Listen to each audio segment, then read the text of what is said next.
Bienvenue sur Info 83, chers amis, avec Patrick Issartier. Salut Patrick. Bonjour Thierry.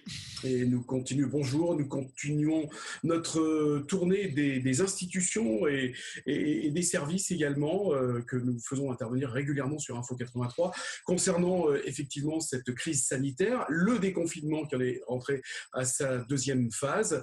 Aujourd'hui, nous accueillons Laurence Iscardo de la CCIV, donc la Chambre de commerce et d'industrie du Var. Bonjour Laurence Iscardo. Bonjour. Comment allez-vous ? Bien, merci. Alors, on va rappeler, et vous allez nous expliquer le rôle de la CCIV, donc la Chambre de commerce et d'industrie du Var, globalement.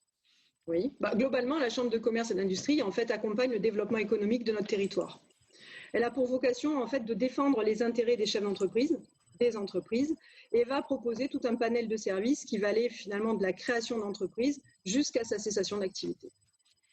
Laurence, la Chambre de commerce et d'industrie du Var a été très active, très proactive auprès de ses ressortissants pendant cette période de confinement et même au-delà.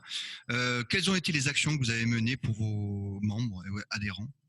Alors, effectivement, la Chambre de commerce a maintenu tous ses services à distance. Elle a même créé une cellule de crise pour pouvoir finalement répondre aux dirigeants et aux chefs d'entreprise qui avaient de nombreuses questions et de nombreuses inquiétudes et répondre gratuitement à toutes ces questions-là. Et d'ailleurs, je tiens à signaler et remercier, parce que j'ai eu personnellement, enfin professionnellement, affaire à vos services, ça a été très efficace. Merci. Et moi de même. Merci.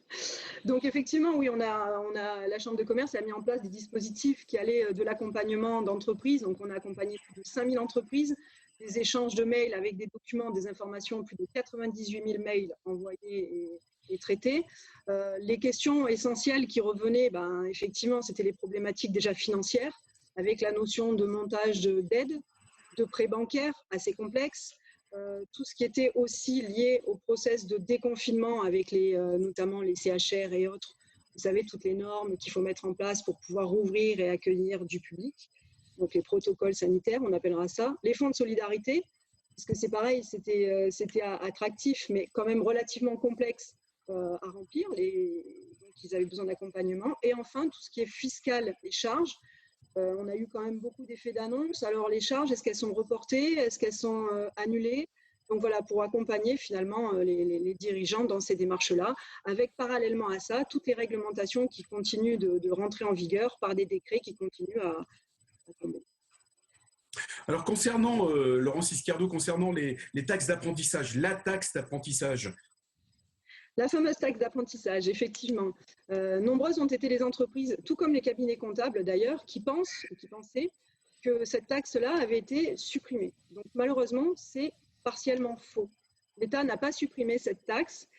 Il a simplement accordé une rallonge, c'est-à-dire que vous avez jusqu'au 1er juillet pour payer partiellement cette taxe. Cette taxe, toutes les entreprises qui ont au moins un salarié et qui sont soumises à l'impôt sur les sociétés doivent s'en acquitter.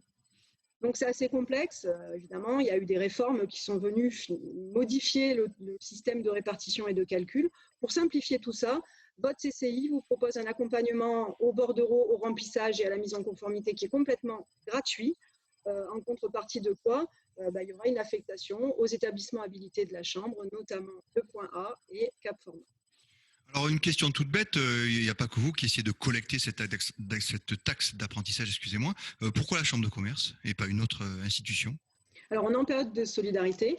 Il faut affecter cette taxe, puisque déjà c'est la loi, vous êtes obligé de le faire, pas nécessairement qu'à la Chambre de commerce, vous pouvez répartir cette taxe, donc on n'est pas là pour dire n'affectez pas aux autres. Mais pourquoi à la Chambre de commerce ? Parce que déjà, naturellement, la Chambre de commerce est le partenaire naturel des entreprises et de leur développement.